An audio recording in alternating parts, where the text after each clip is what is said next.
All right, music fans, welcome back again to the Real Music Observer. My name is Dave, observing real music in real time for real people just like you and this guy here. So I've been waiting to promote this album for a while. The reason I haven't is because it's old. It's about 5 years old, but it's probably some of the most melodic and catchy.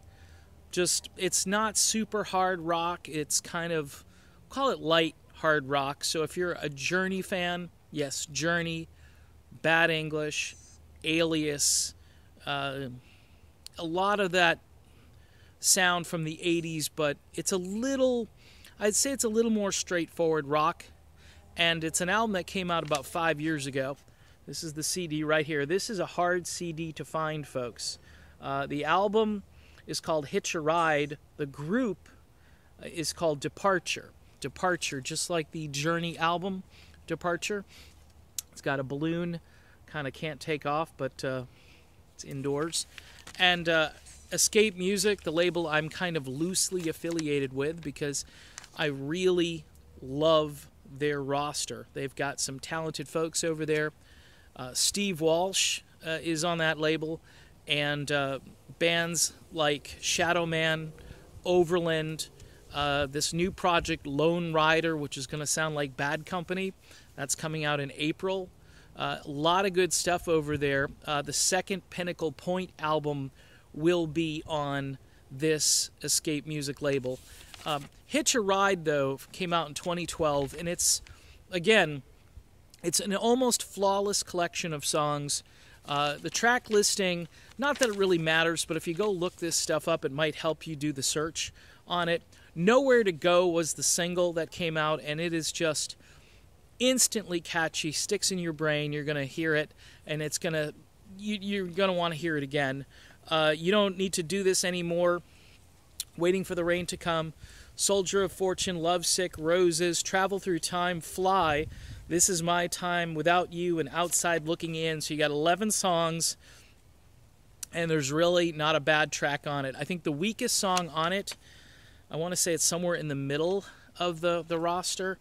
It's still better than most bands will do for their best song.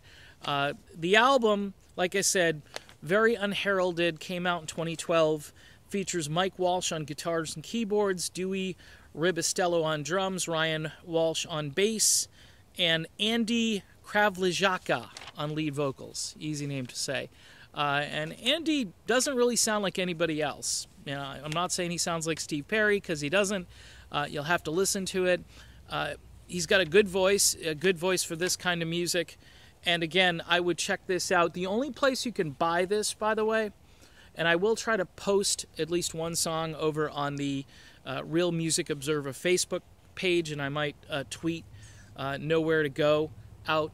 The only place you can get this right now is Escape Music. It's not a new release, but it would be kind of fun to see the reaction of Khalil Turk, who runs the label, if all of a sudden these things start flying off of his shelves. And maybe the guys will get back together again and record another one. These are project albums. Typically these bands don't tour, but if they get enough play, if they get enough exposure and people are eating this stuff up, they may become this touring band in addition to being this great studio outfit. But again, Nowhere to Go. This is one of my favorite melodic rock albums ever. That's how much I like it. And go check it out. If you disagree, that's fine, but I'm trying to help you out. So again, if you like Journey, Foreigner, Bad English, Alias, all that kind of stuff, this is a great album for you. Again, this is Dave. This is the Real Music Observer, and thanks for tuning in. We'll be back to observe more real music in real time for real people just like you, just like me, real soon. We'll talk to you then.